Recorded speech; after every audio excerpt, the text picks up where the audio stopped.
నమస్కారం, VFM news కి స్వాగతం.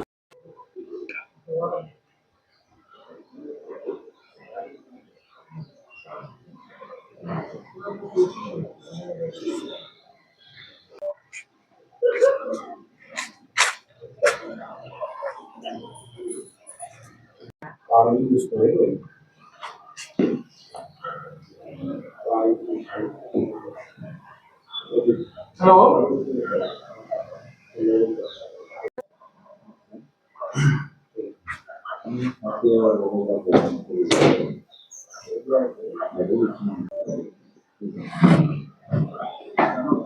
హలో నుంచి మాకు నీకు ఎక్స్ప్లెయిన్ చేయడంలో మా ఇన్స్ట్రక్షన్ మా ఇబ్బంది అట్లా పోయి ఎక్కడ వేగత కాకుండా ఎక్కడ చిన్న అవాంతరానికి చోటు లేకుండా అట్లా విజిట్ చేసి వస్తాం.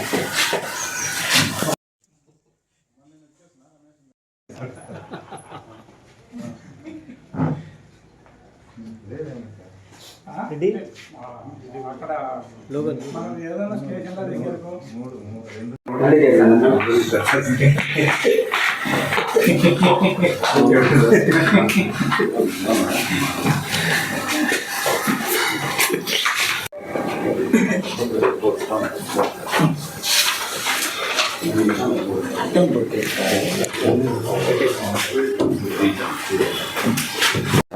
Okay sir. నా పేరు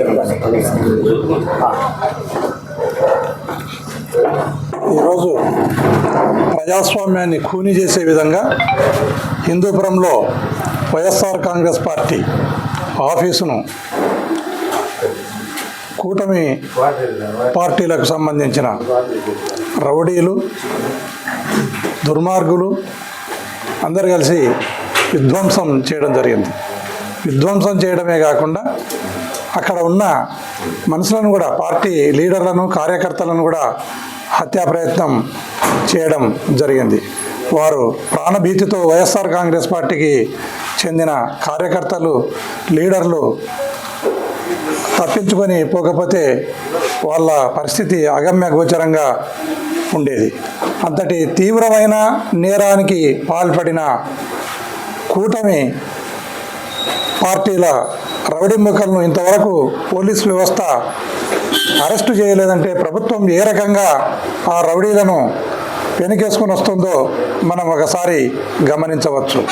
కేవలం హిందూపురం గత 40 సంవత్సరాల నుంచి అభివృద్ధికి నోచుకోలేదు. అభివృద్ధి అనేది ఏమాత్రము జరగలేదు. ఇక్కడి ఎమ్మెల్యే చుట్టచూపుగా వచ్చిపోతున్నాడు. ఎప్పుడు ఆయన హైదరాబాదును కేంద్రంగా చేసుకుని హిందూపురాన్ని పరిపాలన చేస్తున్నాడు అని విమర్శించినందుకు ఆ ఆఫీస్ మీద పడి విధ్వంసం సృష్టించడం అనేది యావత్తు రాష్ట్రాన్ని దిగ్భ్రాంతికి గురి చేసిన ఘటన. అదే కాకుండా వైఎస్ఆర్ కాంగ్రెస్ పార్టీ లీడర్లు కానీ, కార్యకర్తలు కానీ కూటమి ప్రభుత్వాన్ని విమర్శించినా, ప్రశ్నించినా, లేదా ఏదైనా అన్యాయాన్ని అడ్డుకున్నా వాళ్ళపైన కేసులు కడుతున్నారు. వాళ్ళని ఇమ్మీడియట్గా రిమాండ్కు పంపడం జరుగుతూ ఉంది.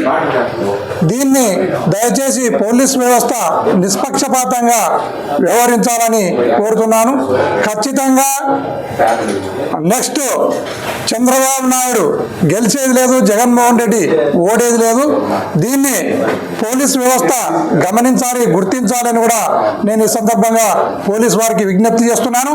అదే కాకుండా ఈరోజు అక్కడ విధ్వంసం జరిగితే విధ్వంసం జరిగిన ప్రాంతాన్ని పరిశీలించడానికి లేదా బాధితులకు ధైర్యం చెప్పడానికి జిల్లా నుంచి లీడర్లు పోతా ఉంటే లీడర్లను కూడా ఎక్కడికక్కడ నిలబెట్టి ఎక్కడికెక్కడ అరెస్టులను చేసి, హౌస్ అరెస్టులను చేసి పూర్తి వైఎస్ఆర్ కాంగ్రెస్ పార్టీ లీడర్ల హక్కులను కాలరాస్తున్నారు. వైఎస్ఆర్ కాంగ్రెస్ పార్టీని ఎంతో నిర్బంధిస్తున్నారు. ఇది ప్రజాస్వామ్య వాదులంతా కూడా ఖండించాలి, దీన్ని అడ్డుకోవాలని ఈ సందర్భంగా తెలియజేస్తున్నాను. కనీసం మాకు మాట్లాడే హక్కు, మమ్మల్ని బయటికి పోయి కనీసం ఆ బాధితులను చూడడానికి కానీ ఆ ప్రదేశాన్ని విజిట్ చేయడానికి కూడా మమ్మల్ని అనుమతించకుండా హౌస్ అరెస్ట్ చేసి ఎక్కడికెక్కడ నిర్బంధం చేయడం అనేది ఈ ప్రభుత్వం యొక్క క్రూరత్వానికి ఇది పరాకాష్ఠగా మనం భావించవచ్చని సందర్భంగా తెలియజేస్తున్నాను.